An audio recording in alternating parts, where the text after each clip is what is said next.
totally unprepared because YouTube doesn't like portrait mode, doesn't like landscape mode. Let's try this and see how well it works. Weight thing is annoying. Weight to this side. Kind of winging it right now. I wonder. Hey, I can still take screenshots. Let's see, doing a quick edit of something here. Nothing too fancy. Not really planning this. It's kind of wing of the moment here. I'm not going to bother doing an announcement. I don't know if those things are going to work. Send out an image on both, Facebook and Instagram and whatever. But this is all just spur of the moment. Just felt like everyone's doing posts stuff. You know, I should do something too. Just kind of give it up because I don't think I've done a video in a little bit. So I'm going to just pull up my live feed so that I can see chats going on. So I don't miss it, then I can take back chats going on. And we just mute that. There you go. Now I thought maybe I should get one of those ring lights and give it a dollar store, pretty cheap now. But you know, why the hell not? But then I've got it's just a little bit of light. I'm being lit by toast. It just makes me rationally happy. I don't know why, but it's just kind of, it's a cute little thing, and it's just like, you know what? I like it. It's cool. Yeah, I do a little bit of adjustment. So, a fun little update. Or maybe we should wait till, hey, apparently something, oh, that's, it's say one person me, that's me on the other screen. Yes, not the greatest of backgrounds, but, you know, I'm inside. It's freaking cold out. Not going out for, just to do a live stream in the cold. No. Born and raised in Canada, but not going out in the cold to do this. And it's like, thank God, like, hello, Mel, Julius, how's it going? Well, I thought I'd just do a quick little update. It's a very frustrating one to my element. Well, a little over a week ago, literally, I mean, it's now Tuesday, so a week ago yesterday, someone rear-ended me. It's this kid driving. It's really ridiculous. Nothing too serious. A bit of sore muscle, so nobody broken. The car's still drivable, so it looks like it's just plastic and maybe the bumper material, but we'll see. His airbag lights didn't even go off, so, you know, it is what it is. And I'm still waiting. The insurance company is no rush whatsoever to get anything done. No one's even looked at it yet. Did the police report, and that's about it. They got that information. I'm supposed to get assigned a garage to go to, but the insurance app shows my claim, and it's got a section that says, "Don't see a garage? Find one." I thought I'm supposed to wait till they give me one, but now there's an app here that shows, hey, go find it. It's like, so I'll send my message, my adjuster a message, or my claims advisor, or whatever they're called now, and say, hey, and so the screenshot, am I supposed to go and find one and just take my car there? That was on Friday afternoon. It's now Tuesday and I get nothing. I have no idea what's going on with the vehicle. Should be fixable because it shouldn't be all that much, but these days, you know, auto body shops just charge through the roof, and it's just going to be a ridiculous amount of money relative to, you know, what the current book value of the car is. Doesn't matter what they're going for, but to get anything close to mine, it's going to be a bit of a fight to get it from them, to get them sorted out. Like the last car that happened, they decided to write off. Again, not my fault. Someone runs into me. I was like, I can't stop other people from running into me. I'm just doing everything I'm supposed to be doing on the road. Other people are also a bunch of idiots. But this is. It's funny when it happened. I was mad because to replace my vehicle would be a fight, assuming I can even get a replacement one because I got mine for a really good deal. So I was really lucky. I put some good money into it, fix it up, get everything all repaired and whatnot. So I have no idea what's going to happen. I presume that, like when's the last time you actually got to a body shop? Hey Samir, when's the last time you know anyone who took the car to a body shop for any type of work and came out less than $2,000? Even for something minor. Being overly generous, my vehicle will probably be worth about $4,000. Maybe if it was appraised and had a little more work done into it, but so like it's really irritating that they're probably gonna write it off. Now I'll get the option to buy it back, and I'll do that and fix it because there's really nothing else wrong. It drives fine. It's just got broken plastic and whatever bumper support material behind there. So as long as there's no extra frame damage, and it's no big deal. But I don't know because no one's telling me anything, and that's the worst part of it. It's been over a weekend. No one's even looked at the vehicle. But I'm getting my massage and physiotherapy just to be on the safe side. Nothing serious. But here we are, just babbling on about annoying stuff. People just not getting back to other people. Applied to a couple jobs, had a couple interviews. 2 different companies, 2 different interviews, and neither one of them got back to me. Even though they did say they were they want to get it done as soon as possible. Again, life on hold when nobody else does anything, so I just keep doing my rest of my stuff. And then it's really cold right now. Car runs fine, heats up fine. And the propane heater that I got for it would actually do really well in there too. So I'm gonna make a good load drive tomorrow with a friend, help him move some stuff in it because I got lots of room in my vehicle. But hey, if you got any questions about Canada, VanLife, my particular vehicle is a 2003 Honda Element. The accident, which some stupid kid ran into the back of me. I still have part of his plastic bumper piece wedged in the bumper of my rear bumper, which is kind of amusing.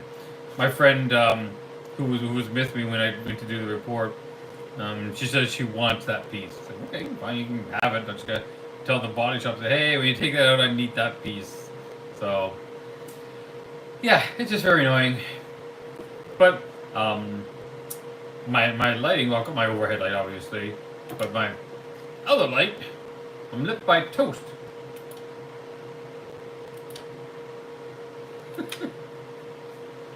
McAlvis, however you want to pronounce it.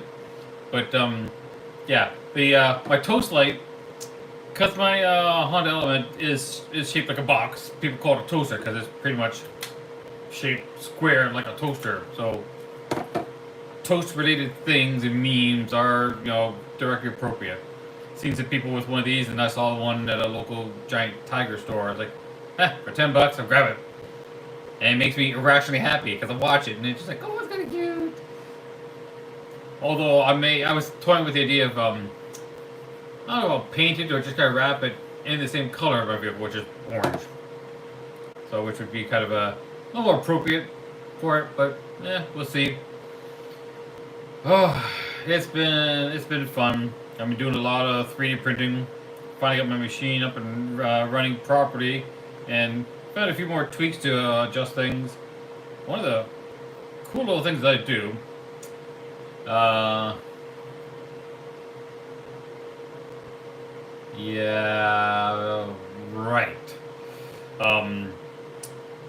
is I make replacement TV tray clips. So the TV tray clips that fold down and open up, so like a little table.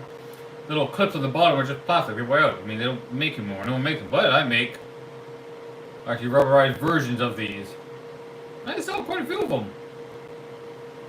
and I got to learn a little bit about that market, and people keep buying them, so I'll keep making them. Actually, I've got 2 orders sitting here to go out, so those will probably be going out on Friday, likely, by the time I get everything done. So it's a fun little hobby, and there are 2 major sizes, so you get to learn about those types of things. Weird niches that you run into, people find me, people buy them. All right, enjoy. Also get a set of screws to go with them to replace the little rivets that they have to take out the old rivets. Usually those are just kind of drilled out. But we're just trying to have a little bit of fun and try to get past the waiting period. It's just all a big waiting game. Insurance company's not a big rush. No one's hurt. Their car because the car's not costing them money to be stored somewhere, so there's no rush to get anything done. But if it was at a body shop, there would be a storage fee, and they would be jumping over hoops just to get it done because it costs them money while the car is sitting there. So maybe Friday.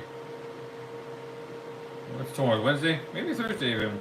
Just maybe on Thursday, I'll start calling around and saying, see what I need to do. Say, look, I need to get a quote on this thing to get it done. Talk to the insurance company because they're not getting back to me at all. Just kind of dumb.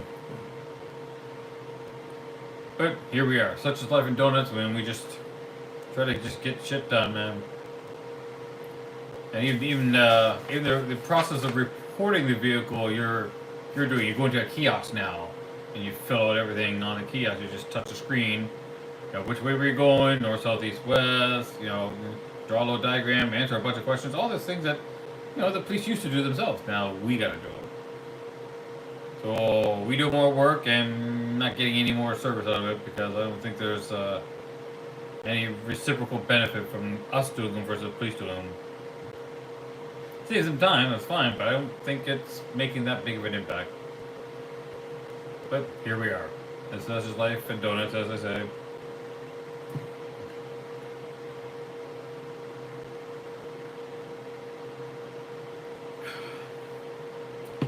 I get real spring water. The last natural spring in our area. And they had all these warning signs about arsenic level and all this kind of stuff. And they have some numbers that are saying, oh, it may be unhealthy, but they're still allowing people to get water from it. Although they put a cage around it, and with a card access, where you just have to go and buy a card, or give them money, so you can access water. Well, the funny thing is, people are just leaving the gate open. They're just proper open, so you can get water anyways. Water should not be charged for. The big signs warning people, letting you know, if you have concerns about your health, this is what they found. Do so at your own risk. But now they have to put a fence around it and charge you money. I've never had to pay. Gates are always open, left open. I think restricting access to a natural spring is ridiculous. So, but I'll take good use of it as much as I can. I only use that water now for cooking and drinking. Can't do it for a shower because a shower takes too much, and it's just no feasible way to set up a shower to use that water. But I got 2 giant. These are big at these days. These are 5 gallons, almost 19-liter bottles. These are big ones. I fill up 2 of those. And they last me about a month, is it? Yeah, maybe around there. I keep forgetting to write down the dates the last time I went. Oh, hey, the last time I went, actually, I got a video on that because I almost got stuck trying to leave the area because it was a pretty icy snow road, and I ended up stopping halfway up an incline. And it was just hard to kind of get out of that because once you stop, trying to get traction again on just snow and pure ice on the ground, really challenging. Got out obviously, but oh well, that was an interesting night. They were doing some construction, so you had to stop to move one of the snow houses out of the way. But that wasn't the problem. This is when I stopped to put it back. I should have stopped at the top of the hill, then just walked back down and closed it. Yeah. Things you learn. I've got one of those big exercise balls you have to kind of blow up. So you get one of these with it. You know, it's all covered by my insurance. I learned that it's for my particular situation that I'm covered up to about $3,500, which is like, yeah, never knew that. But for, you know, a couple of months of exercise, and they can, you know, sell me some stuff. Well, sell me. Just comes out of the money up from my benefits anyways. But that's the fun I've been having for the last week. All that stuff all in a week. Not the water. I was trying to get my element all prepped up and ready for camping. I really don't want to be taken out because I put a lot of work into it, a lot of good repairs and properly doing things at the previous owner. There's a term I came up with, SOPO, sins of previous owners.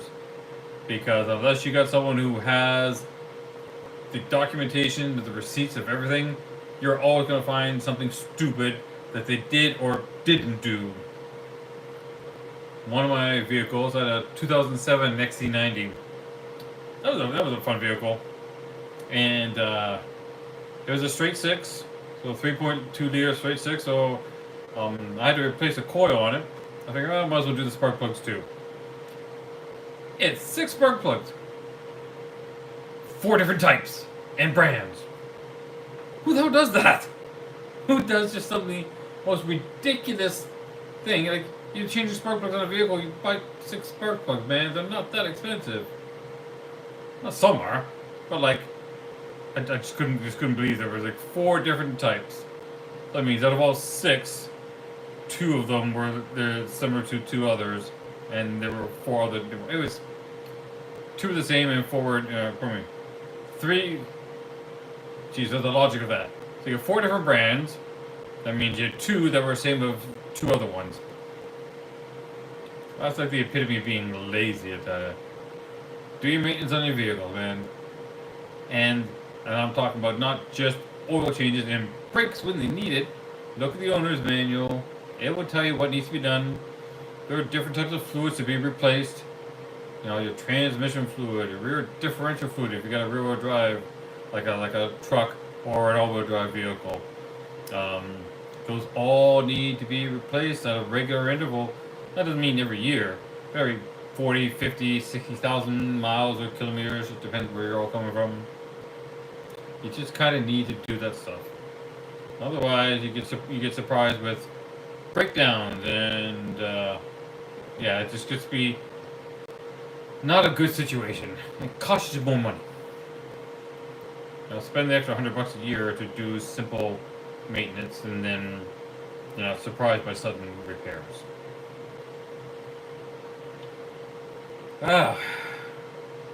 So now, what the next thing's going to be?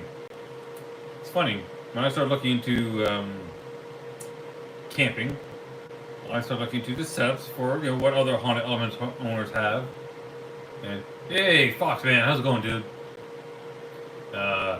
Just relating some of the last stories. So the TLDR, some stupid kid rear-ended my vehicle a week Monday night, and I haven't heard back from my insurance. Like, they know about it, but no one's even looked at the vehicle yet.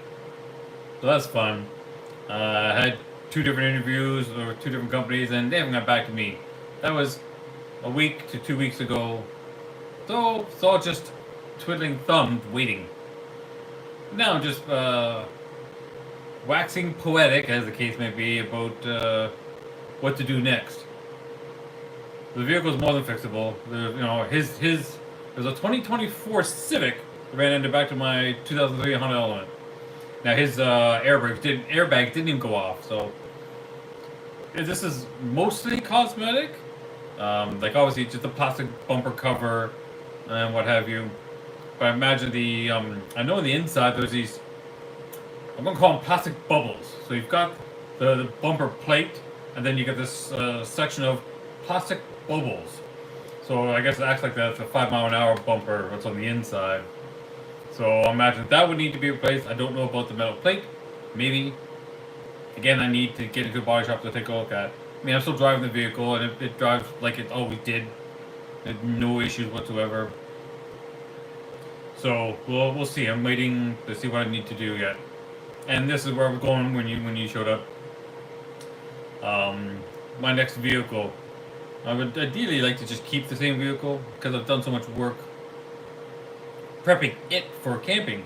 And as I'm looking into camping stuff, then I realized that hey, those VanLife guys, they would really know their camping because they clearly live and depend on their vehicles.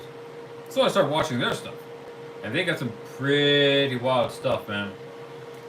Man, the way this is doing it makes me shirt look like it look huge. This is so funny. This blue shirt it's it's like this weirdly way overweight. It's so funny. Yeah, the VanLife guys, they really know their stuff, because they do it. They're obviously the experts in this type of thing, and so we're having watching this stuff, and the more I'm watching, the more like VanLife is starting to look kind of cool, man. It would be hard to give up my place. I've got like one of the cheapest rents in the city. I would never get another place like this for this price. But I've been here just over 8 years now, 8.5 years. So I got in well before rent went stupid. Now it sounds like it's starting to come back down. I think in Canada, over the last couple of months, it's come down about 5% on average. And I did see a unit. I don't know. I think it was a bachelor. I don't think it was a 1 bedroom. I think it was like a bachelor's house for like $900 going around. I'm paying less than that. Where the typical average is around $1,200 to $1,300. So things are kind of changing, and not quite ready to give this up yet. I mean, I'm going to need another vehicle, or because, well, I don't know. This is where my thought process is. If I have to get rid of the vehicle, it's going to be a bigger challenge to get a replacement vehicle. Because I got mine for a real good deal. It needed work. I mean, I picked up my element for, it was $1,500. I put another 17 into it. And that put it on the road. Although Honda did the safety, but there was some stuff that I don't think they should have let go. But I don't care. I got it on the road. Good enough for me. New brakes, 3 new calipers. Was it 1 in the front and 2 in the back, or 2 in the front and 1 in the back? One something like that. And got new tires for it, so nice all-terrain tires on it. So it does a good job in the wintertime. And in the summer they're not really noisy. You don't really notice it. I mean, it's an old vehicle, so it makes enough noise when it drives, anyways. But it's not a clunker. Actually, since I got the exhaust replaced, more work. It's been really quiet. It's kind of weird. I almost don't know how to shift anymore because I don't have the audible cues for shifting that I did before. But it's that motor is just so damn quiet, especially after I did the valve adjustment on it, and now it's actually doing how it should be doing. On the outside with the engine, the hood up, you can hear the valve train, but you're supposed to. This particular engine needs a bit of play in the valve. That's what it's set up for. But I've got some pretty cool equipment now. I've got some nice batteries. Now, I'll show you my batteries. Oop.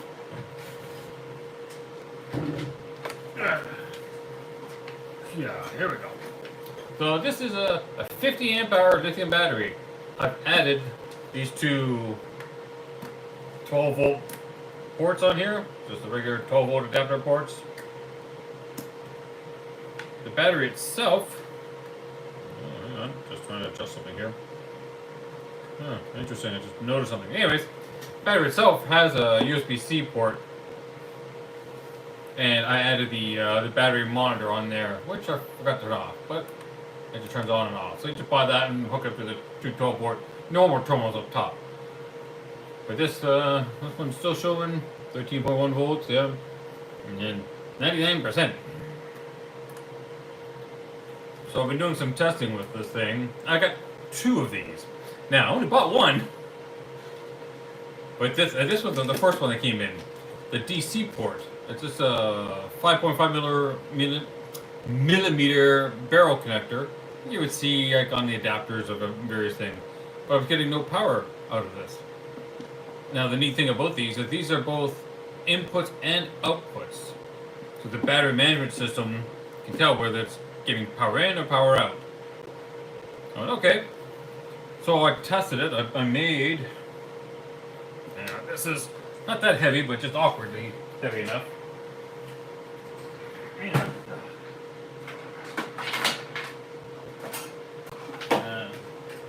So I made an adapter for it. So your 12 volt and to 5 millimeter. I just bought these ends and wired it up, soldered it up on there, and then that was it. And I was doing my testing. I was getting no power. Continuity is perfectly fine on these, but that was not doing it. So I contacted them and said, hey, the DC port, the 12 volt 5.5 millimeter port isn't working. And I told them what I did to test this. Hey, I made a little adapter, plugged it in, I get no power out of it. And my adapter wiring, the continuity is perfectly fine. So they said, okay, yeah, our engineers have determined that that port is defective. I was like, yeah, your engineers determined that. So they said, we can offer you 20% back. I'm going, that's not going to do me any good. I said, I want a working battery. They sent me another one. And they didn't ask for that one back. It would just cost them too much. But here's a funny thing. Originally, I wanted to get a 50 amp hour lithium battery, but those are still, well, for me, $300. I was like, that's too much. It was just too much of a stress right now for what I was trying to do with the resources I had. Now I have two 50 amp hour batteries. That's 100 amp hours. I got for 180 Canadian. So, and I'm actually pretty impressed. I've been testing out a few things just to see how they work and how long the battery lasts. The USB-C port works just fine. So I was running my laptop off of it, and then my laptop is running an external monitor too. Just so I was playing a simple strategy game on it, nothing graphic intensive or anything like that. But it was just running it just fine for like hours, and didn't drain it at all. The heating pad that I'm using for my back, because it's sore, and that's after the physio sore. I have a 75 watt hour inverter, just a simple old one that uses the same 12 volt plug into it. So okay, well let me run this, because I found out this is only rated for 50 watts. So I was like, well, that's not very much. The inverter that I use is 75 watt rated. Like, okay, let's see what we can do with this. And I ran this on low for a while. I ran it for about, what's that, an hour and a half to 2 hours on low. It didn't even budge. It didn't even do anything. This is like, are my battery monitor defective?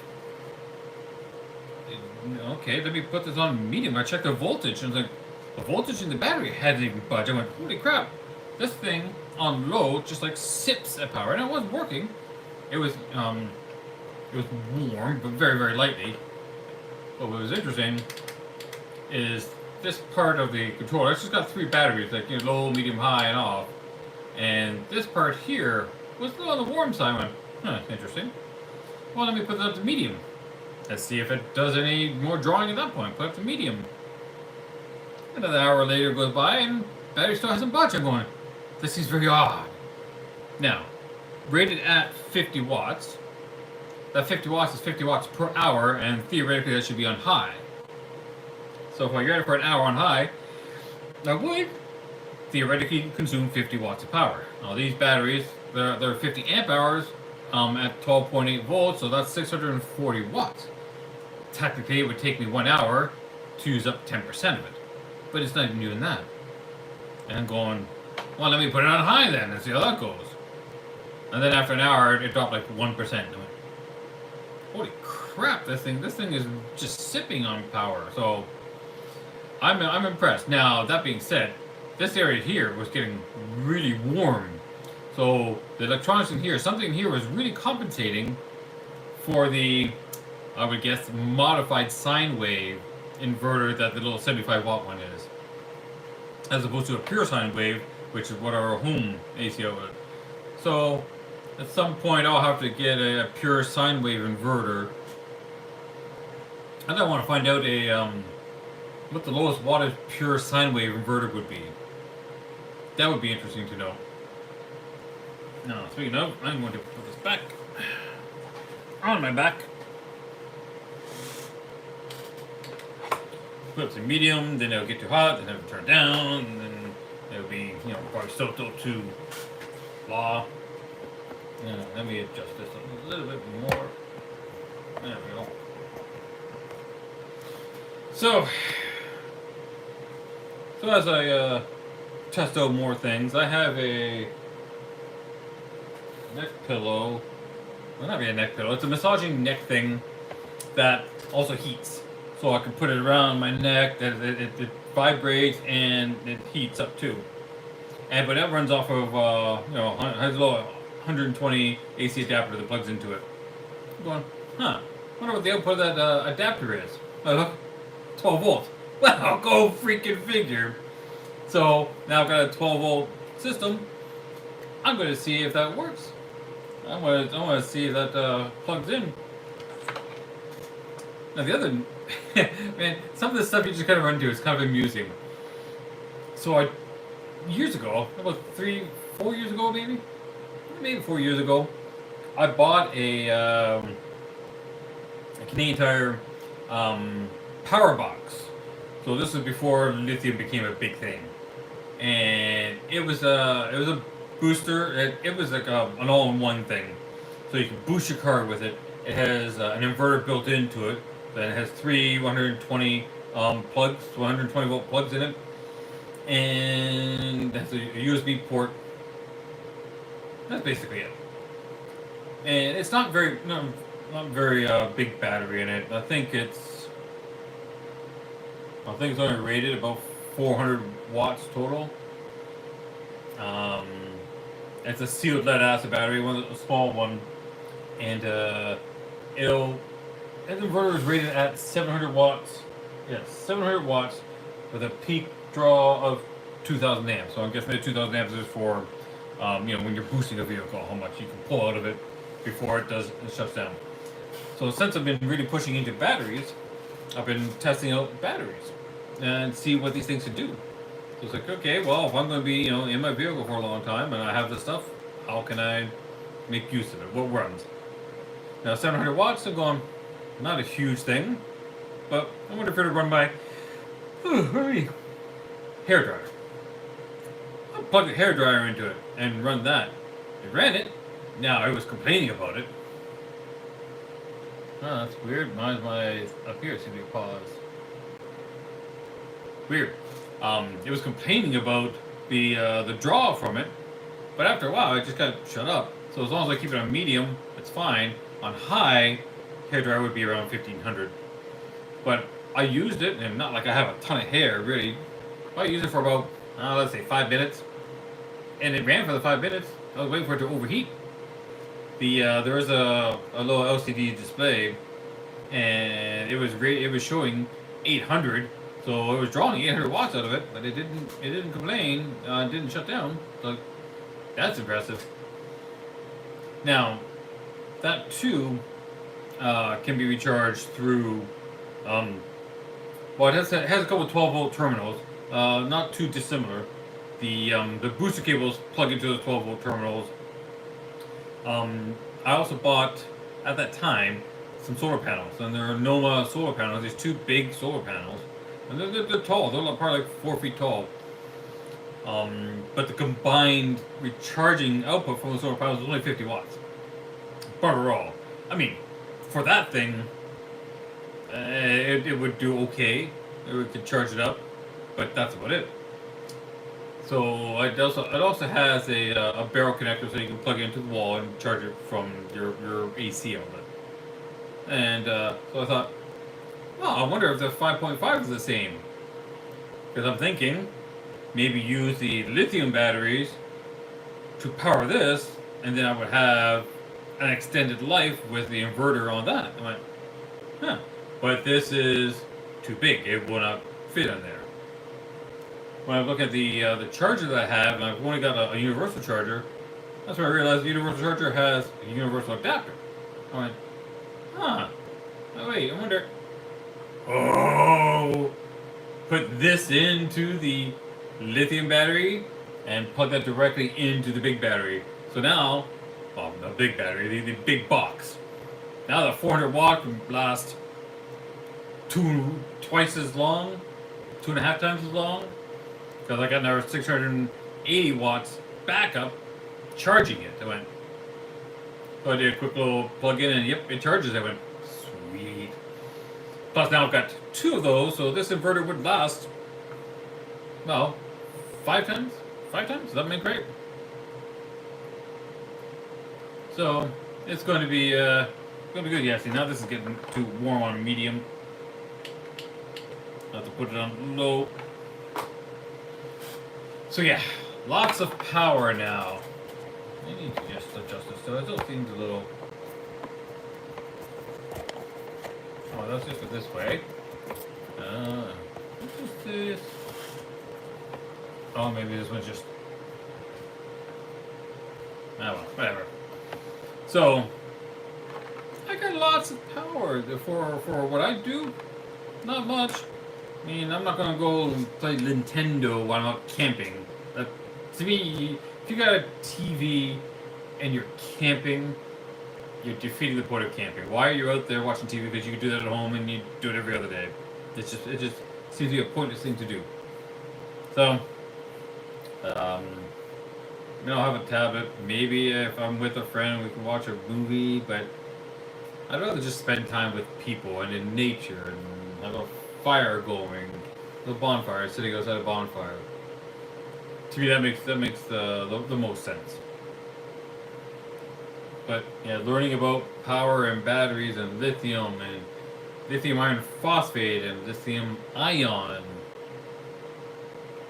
and solar. I do want to get some bigger solar panels, and they're much more reasonable now.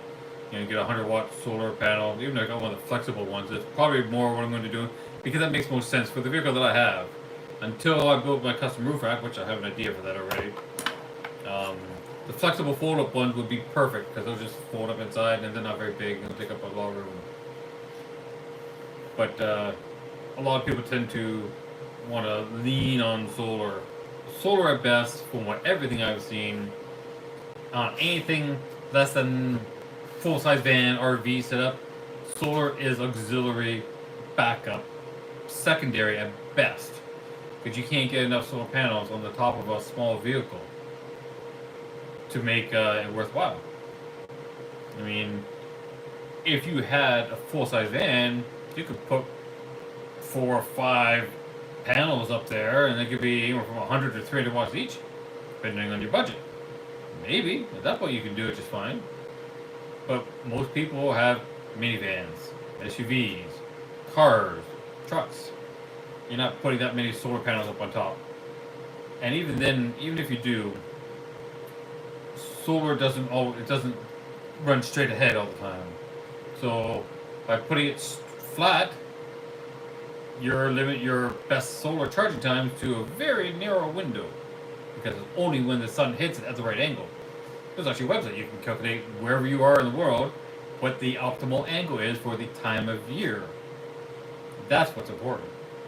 People want to buy these big lithium batteries, like the Blue Eddies or the Anchors or the Jackeries or Pecrons or whatever else out there. And there's some nice packages, no doubt about it. You're gonna get a 1200 watt Jackery. Great. You got this big battery that'll last you for days. How do you recharge it? Unless you're down in Arizona and it's summertime, you are not charging that thing back up.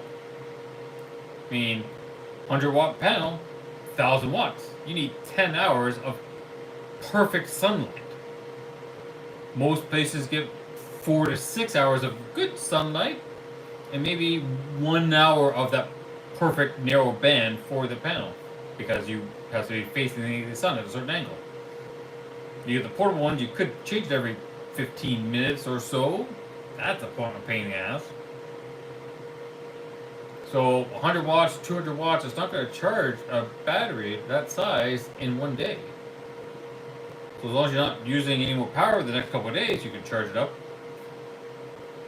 Now, just about all those batteries come with a 12 volt adapter you plug into the battery and then into your car. This, in your car, is only rated for 100 to 120 watts. Again, 1200 watt jackery, this only charges should only charge while you're driving. Do not charge it while the car is sitting there. You would drain your main battery in no time. So, if it's at 100 watts, that's 12 hours of driving just to charge up an empty jackery. Ain't nobody driving 12 hours just to charge up a battery. And then you have to be concerned with your alternator. Is your alternator rated to be able to draw the extra power needed to charge the batteries? Now I've looked at my vehicle's alternator, and I know what it's rated at. It's rated at 165 amp, I believe mine is. I have to double check my notes. So it's got more than enough power to charge a battery. I have, and I haven't installed it yet because I just got it as the winter showed up, a DC to DC charger. So remember, this one's only rated for 120 watts. The DC to DC charger is running more directly to the battery, which is being charged by the alternator. So it's bypassing the car's system, which you don't want to over stress the vehicles. Most people have older vehicles. You don't want to try to draw a ton of water from it through the plugs, because it's not really rated for much. So the DC to DC charger, mine in particular is rated for 20 amps. So not a ton, but as we were saying, let's just do this real quickly because let's do this. And if you go, I can do this 12 times 20, that's 240 watts. Double what you get out of this. And while you're driving, of course, 240 watts. So you're pushing, let's say 220, 230, and you've got 1,000 watts to charge.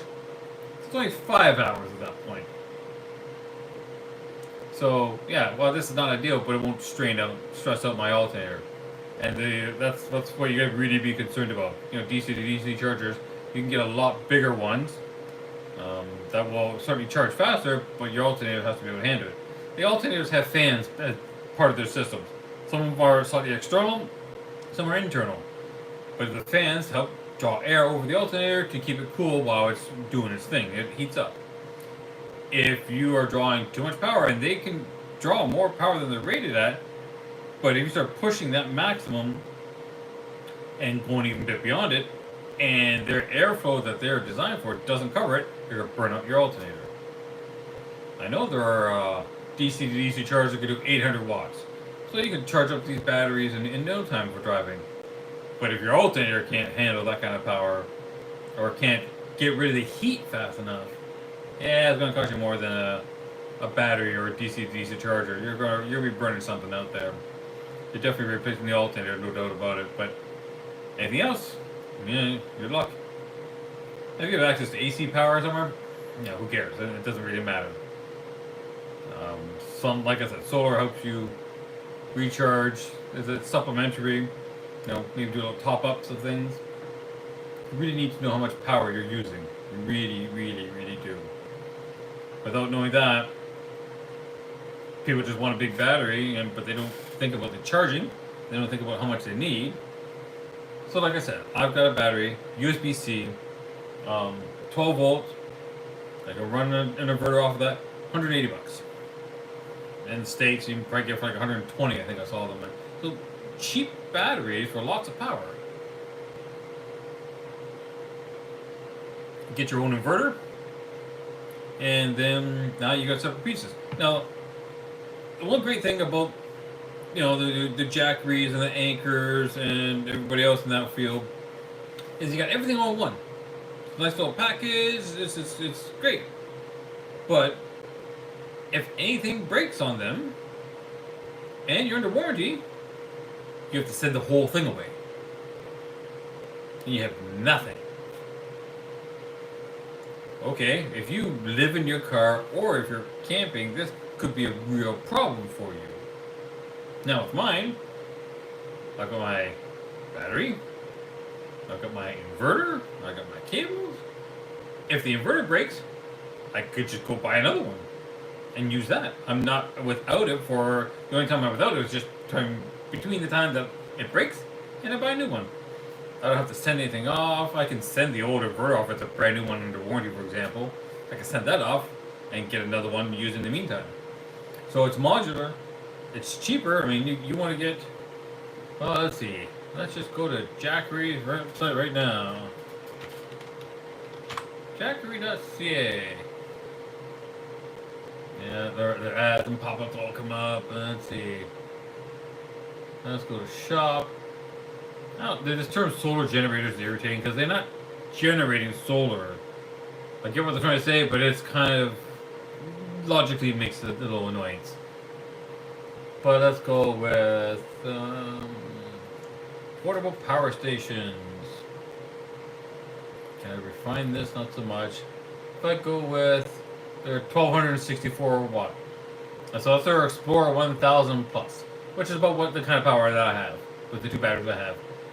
Their battery is Canadian $1,700. I have a special case, but let's just say mine wasn't a special case. I would spend $360. Now I buy an inverter. You get a nice inverter. Let's say a nice one for $200, $560. The little 12-volt thing, like $12. The battery monitor thing, like $10. I got two of them, so I say $560. I'm like under $600. I'm still like 1/3 the price if I had both those batteries and the same capabilities, and with a good inverter and USB-C. I can do everything that thing could do, and I'm at 1/3 the price. I mean, it's crazy, and it's nothing complicated. I mean, making this wire really is just you got wire, and soldering is pretty easy. I think you can buy these where you don't necessarily need to solder, but it's a good idea. And again, not a complicated skill. Heat, wire, and solder. Hey, it melted. Okay, now it's attached. Not coming off. This end is even simpler. You can buy these, and they're just got a couple of screw terminals. So you just put the wire. You can crimp them with a couple of little connectors, or run the wrap wires around. The connectors are better because it keeps things nice and safe. I don't think I even soldered these ones, and then just use a little bit of electrical tape, to, protect it up. That's it.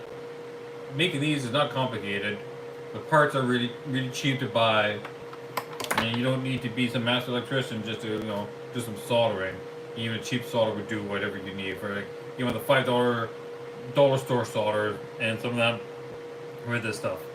So all in, you're still talking, $600, and you've got something that will do everything the Jackery can. Now, for me, my particular instance is a little awkward because of the defect. So if you're buying the cheaper stuff, you're going to run into some problems. Probably, maybe not. I don't know. Purely a guess.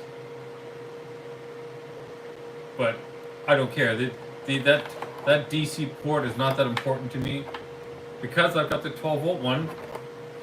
Plug this in. Now I've got a DC port anytime I want. So with this, I do the same thing. So who cares? The battery management system is very basic, and I can monitor the battery level. You don't need to go to those things. They're nice, convenient, but you're paying a lot for the convenience. So yeah, I'd rather just do my own thing, and then I don't have to worry about what other people are thinking about it. How much money I have to spend on it. I mean, it just never made a lot of sense to me to spend money on that kind of stuff, especially when you don't need to. I mean, if you have any type of technical skills, this is easy. You work on any type of cars or wiring. This is like breathing. But even then, even if you're not learning really basic skills, I mean, this is ultimately insanely basic. The batteries, you don't have to do anything with them. They just have power. They got the two terminals, the USB-C, and then let's say the DC port, the 5mm, 5.5mm port works. Nothing to worry about. So I got all kinds of power now. I can even power the big one and recharge the big one from the smaller ones. I can recharge the big one 2.5 times, or 1.5, well, 3 times, let's say, roughly, from the extra batteries, if I really needed to. I might not even need to. But it's nice to have a little booster pack. I will get the smaller booster packs, little portable lithium ones, which would just take up less space and more convenient that way. But I will need to get a good inverter. Now you get the right size inverter for your power consumption too. And they generally say if it's a 50 amp hour battery, then go with a 500 watt inverter max, so 10 times the number of amp hours.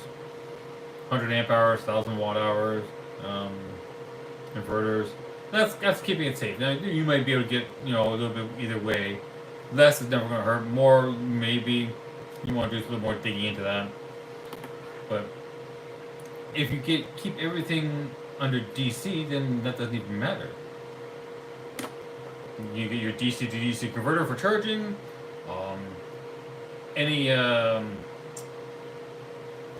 You can get the fridge freezers. They're no DC freezers, so don't worry about an inverter. Oh, let's see. Yeah, even my neck pillow, which I can't wait to test that out. Because it uses an AC adapter to DC and it's 12 volt, it'd be pretty wild if I get that to work. So you don't necessarily need a lot of power. Even in my laptop, my Windows laptop, it has a USB port in it and it goes to an AC adapter. Well, remember I can plug USB directly into the battery, USB-C, so I can run my laptop off the battery directly. So again, it's a DC. You turn everything DC, and you want your power system really separate from the car. Then they call these, when you're using them inside a vehicle and not the car vehicle, they're called house batteries. The people who live in their vehicles, they're called house batteries. I thought it was an odd term when I first heard it, but then I realized what they mean by it. And it just refers to the battery that you use for your day-to-day living. My heating, I've got a nice heating setup, is propane. So I don't need any power for that. Now, mine is a Coleman ProCat. It's a small catalytic style propane. World of difference than your regular Mr. Heater buddy heaters. And yes, I said that in a weird way because the company name is Mr. Heater. One of the models of heaters they sell is a buddy. So it's a buddy heater from Mr. Heater. But yeah, with my propane setup and the catalytic style, which has no open flame, so there is no CO2 made, and the moisture that does not create moisture itself. So the condensation comes from the outside being a different temperature than the inside. That's it. Now the other style heaters, the Mr. Heater buddy heaters, those ones have an open flame and they are combustible, so you do need your CO monitor, carbon monoxide monitor. And I do have one. I have one on purpose. This is a safety thing. Do you know the battery level of that? Yeah. So, due to the rating, so the humidity, the temperature in here, and parts per million, and a little green happy face because hey, we're all good. There's no carbon monoxide. That's kind of funny. Color matches my vehicle, which is nice. So orange for orange. I bought one and then did a video live stream about it. And that's kind of cool. Then I lost it. 3 days later, I went to look for it and I can't find it. Think about that. Sucks. So I'm going to just Wait, and then I looked for it for 2 weeks. Then one day I just said, you know what, I'm taking apart everything. So I went into my vehicle, took apart everything. Nothing. Came back home, took apart all the major stuff, what I would use. I had the bag that I had with me. Um, I had my laptop in it and whatnot. Nothing. It's like, fine, I give up. These ones were only $40. So worthwhile buying. So I bought another one. And about a week after I bought that one, I'm hearing this beeping noise. I'm going, that's a sound from a device that I don't recognize. Then I look, it's coming from my lunch bag that I have sitting on the shelf. Well, that's weird. Well, not so weird as that's where I put this guy. I put it in the lunch bag that I had with me on the night I was doing. Oh, look, I found it! And that was the low battery alarm. After 2 weeks, I finally ran out of battery. It's like, so now I know how long it lasts. So I sent the other one back. It's like, well, I'm not using it.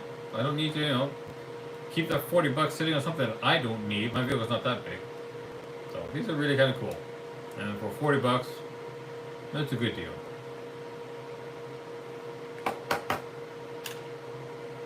And they're nice, convenient. So they hang up. So you want your car? I have a carbon monoxide detector, just on me in case. It doesn't hurt, and it's $40, so it's called cheap insurance. But my propane heater doesn't create carbon monoxide or moisture, so I'm less concerned. But I still have the windows open, so you have my airflow, fan, vent flow, airflow. That's the key thing. You got propane, you need airflow. No ifs, ands, or buts. All the manuals say the same thing. They will tell you how much airflow, generally, how much airflow you need for the device you're using indoors. I get a lot of people just, propane heaters kill people because of carbon dioxide. Typos, carbon monoxide. It's like, oh my god, don't use those ever. It's like, okay, how many people have actually killed in the last year that they measured? I think in 2023, how many people actually died? 24. 24 people died because of propane heaters. One person used the example where the Jeep, got stuck in a bog, and the vehicle was still running. It's like they were complaining about the vehicle running all night. That's a slightly different topic. It's like, yeah, redeeming your vehicle running all night is not going to hurt you. I mean, the people just get bent out of shape. They just need to be, the war is falling. Let's go cry wolf type of thing. But yeah, 24 people died from propane, and that's because, and I can pretty much guarantee you, not enough airflow. So you can't replace the CO that was created from their flame propane to the flame style propane. Well, that's why I have a fan. So I have, two fans actually now. One I keep at the front, and one that's hooked up to the back. And the front is pointed at the windshield, so it keeps air flowing across that.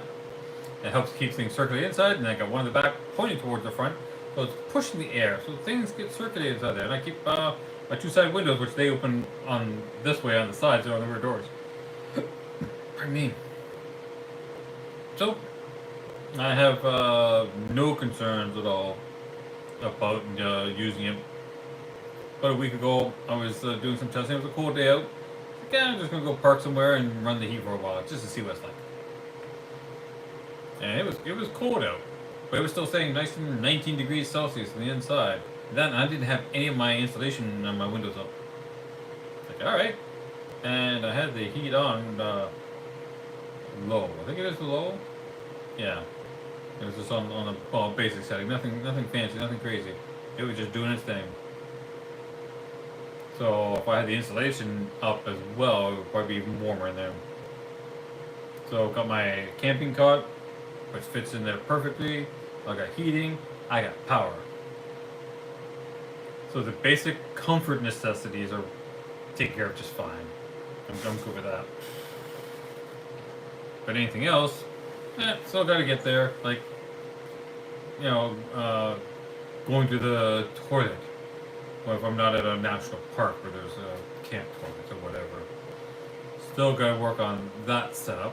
Again, nothing complicated, nothing fancy.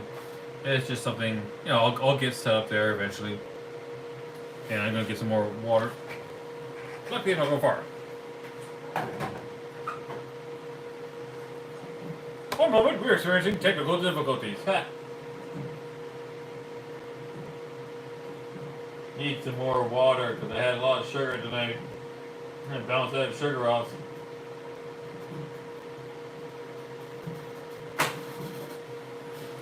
Sugar is acidic in nature, not like, you know, vinegar or etching, but its nature is acidic and not alkaline.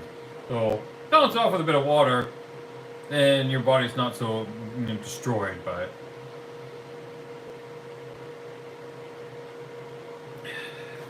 You get some good natural spring water from an actual spring. It's better than the stuff you buy in the store.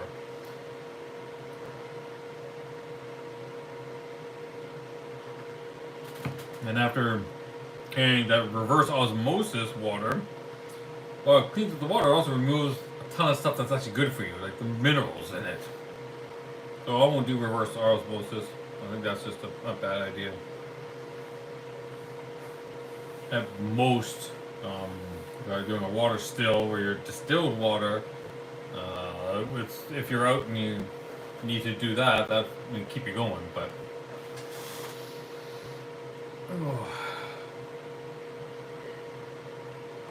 well, I think I accomplished, did some of the stuff I wanted to do, just trying to get some stuff off my chest, get out there, and see my kitchen behind me. Yes, I did my dishes. But hey, thank everybody for stopping by. Feel free to subscribe to check out everything else going on.